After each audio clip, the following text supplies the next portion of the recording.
சரி இந்த அந்த கறி அறுக்கறல ஆமா இதுக்கு எப்படி பங்கு போடுவ சாமி இத பாருங்க எப்படி பங்கு போடுவனா சின்ன கட்டி பங்கு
பெரிய கத்தி ஆமாங்க சின்னார பெத்தாரங்க சரி அப்புறம் தோப்பரை காவத்தடி முக்கொலகா அது என்ன முக்கொலகா அசோலைக்குங்க இதுக்கெல்லாம் இருக்கு ஆமா சார் ஆனா இன்னொன்னு சொன்னீங்க என்னங்க சின்ன பொண்டாட்டிக்கு பங்கு பெரிய பொண்டாட்டிக்கு பங்கு கிடையாது எத்தனை பொண்டாட்டி 7 பொண்டாட்டி கட்டி இருக்குங்க என்னடா அநியாயமா இருக்கு ஆமாங்க ஏடா நாங்கெல்லாம் ஒரு கல்யாணம் பண்றதுக்குள்ள கடனாளி ஆயிரோம் 7 பொண்டாட்டி கட்டாலும் ஏதுடா உனக்கு காசு 7 பொண்டாட்டி நம்ம கால் கீழ அடிஞ்சனா பாருங்க 7 பொண்டாட்டி காசுங்களா ஒரு மந்த கல் இருந்தா போதும் முடிஞ்சு போச்சு கல்யாணம் ஒரு மந்த கல்லுல கல்யாணம் அந்த கல்லு தான் கல்யாணம் முடிஞ்சு போச்சு வர்றா அவன் எந்தெந்த ஊர்ல கல்யாணம் பண்ணா அப்படிங்களா நான் எந்தெந்த ஊர்ல கல்யாணம் பண்ணி சொல்லட்டுங்களா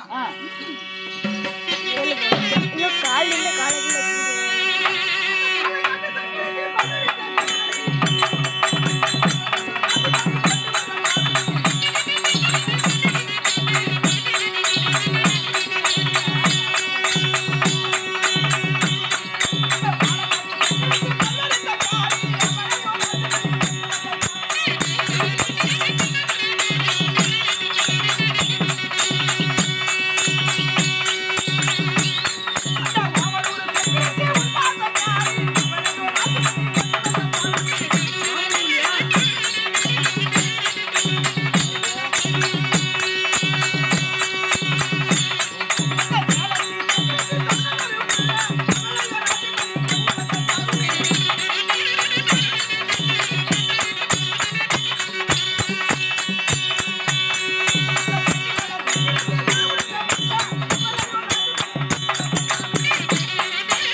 ஈரோட்ல ஒண்ணுங்க சென்னிமலையில ஒண்ணுங்க நாமக்கல்ல ஒண்ணுங்க ஆத்தூர்ல ஒண்ணுங்க இப்படி 7 கல்யாணம் பண்ணுங்க அப்படியா ஆமாங்க அவங்க பேர் என்னடா சாமி அப்படி 7 கல்யாணம் பண்ணியும் 8ஆம் நேரமா ஒண்ணு பண்ணிட்டு வந்திருக்கு மறுபடியும் போடணும் ஆமாங்க அது யாரு 7 பேர்த்துக்கு கல்யாணம் பண்ணுங்க ஒருத்தி கூட குழந்தை இல்லைங்க அதனால 8ஆம் நேரமா எங்க ஊர்ல அது பாருங்க தெங்கரக்கோட்டையில பண்ணிருக்காங்க அப்பா தென்கரை கோட்டை கோட்டை தாங்க சரி அங்க பாருங்க ராகிமா குன்னி குன்னி மக குக்குபத்துல சொல்லிங்க குப்பத்துல சொல்லியா ஆமா சார் 7 பேருக்கு பேரு 7 பேருக்கு பேருங்களா துட்டத்துக்கு துரத்துக்குங்க எக்கு மல்லி ஏறு மல்லி திண்டு மல்லி திமிரு மல்லி ராமல்லி போமல்லி வங்கப்பட்டி துட்டு மல்லிங்க எல்லாம் மல்லி மல்லினே வருது அருமையான பேருங்க சும்மா அப்படியே விட்டா அப்படி கபகமகமன்னு இருக்கும் 8ஆம் தாரம் தாங்க பாலக்காட்டுல கல்யாணம் பண்ணிருக்கிறேன் குப்பத்துல செல்லி குக்குபத்துல சொல்லிங்க அருமையான பிள்ளைங்க அவளை நான் பார்த்ததில்லை தக தக தகன்னு தக்காளி பழம் மாட்டோம் சக்க செவேர்னு வாழை குருத்தாட்டம் சரி வெள்ளரி பிஞ்சாட்டம் வாழைப்பழத்துல ஊசி அதுன்னு மாதிரி இருக்கு சரியாப்பா அவளை கூப்பிடுச்சு நான் பார்க்கலாம் நீங்க பாக்கலீங்களா இன்னும் இல்லையா ஏங்க பொண்டாட்டி பாக்கல ஏய் இப்பதானே கல்யாணம் பண்றாங்கற இன்னும் பாக்கலையே தாங்க வேலை பேத்துக்கு நீங்க தான் வேலை கொடுத்து கொடுத்தீங்க. ஆமா ஆமா ஆமா. அதுதாங்க சொல்றேன் நானு. வேற நீங்க தப்பா நினைக்காதீங்க. சரி சரி. சாமி இப்ப 8ஆம் தரமா அந்த பொண்டாட்டி கல்யாணம் பண்ணி இன்னும் உங்களை காட்டலீங்க. ஆமா. அதனாலதான் சாமி என் பொண்டாட்டியை கூப்பிடுறேங்க.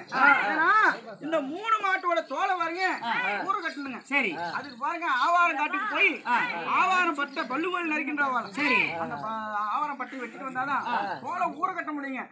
அதனால அந்த ஆவார காட்டுக்கு போறதுக்காக பொண்டாட்டி செல்லி கூப்பிடுறேங்க. கூப்பிட்டுங்களா?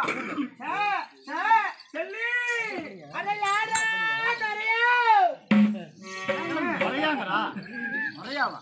சாமி என்ன முறையாங்கறா? கல்லு தண்ணி குடிக்கிறது இல்லைங்க. ஆமா. அது மீசில எல்லாம் நொர நொறைய வெள்ளை வெள்ளைய ஒட்டிட்டீங்க. இந்த மீசில வெள்ளை வெள்ளைய ஒட்டிட்டு இல்ல. ஆமா. அதான் யாரா நொறையான்னு கூப்பிடுறாங்க. பொண்டாட்டினா இப்படி இருக்குன்னு. செல்லி அத ஏதா நத்தலகார சத்துக்கு போய் வர அப்படி இல்ல இப்ப இப்படி சொல்றா. சந்தைக்கு போகும்போது சத்துக்கு போய் மாட்டாங்கறா. சந்தைக்கு போகும்போதுங்க பாருங்க மொந்தையில கஞ்சி தண்ணி குடிப்பாங்க. சரி. அந்த கஞ்சி தண்ணி குடுக்கும்போது 2 கையில வாங்கி வச்சுங்க. அப்புறம் ஊருக்கு அவ கையில் இருக்குங்க. அந்த அந்த தண்ணி பாருங்க அந்த கஞ்சி குடிக்கிறதுங்க. அப்படியே அவ கையில இருக்க ஊறுகாய் தொட்டு நக்கிறதுங்க. தொட்டு நக்கிறது கஞ்சி குடிக்கிறது, கஞ்சி குடிக்கிறது தொட்டு நக்கிறதுங்க. கையில இருந்த ஊறுகாய் தொட்டு நக்கிறதுனால யாரா நத்தனா கேடி சத்தக்கு போயின்னு வாடா. பொண்டாட்டினா இப்படி இருக்குன்னு. செல்லி அட யாரா கூடாடா அதன கூடாடங்கறா. வித்தியாசமா பேர் சொல்லி. செருப்பு தைக்கும் போது குமிஞ்சி தாங்க தைக்கிறோம். ஆமா. இப்படி குமிஞ்சி தைக்கும் போது உடம்பு எப்படி இருக்கும்? கூன் விழுந்த மாதிரி இருக்கும் இல்லையா? ஆமா. அதனாலதான் யாரா கூனியாரன்னு செல்லமா கூப்பிடுறான். அம்மா பொங்க பேச்சு தெரியாது இல்லையா? கொங்காடு அந்த வேலையை பண்ணிட்டு பொங்காடு பிடிச்சிட்டாருன்னா எங்க பேச்சுல பண்ணைக்காரன் கூப்பிடுறாரு ஆப்பிள்ல. ஆனா உங்க பேச்சுல அப்படிதான் வருமா? ஆமாங்க. ஆமாப்பா நான் தான்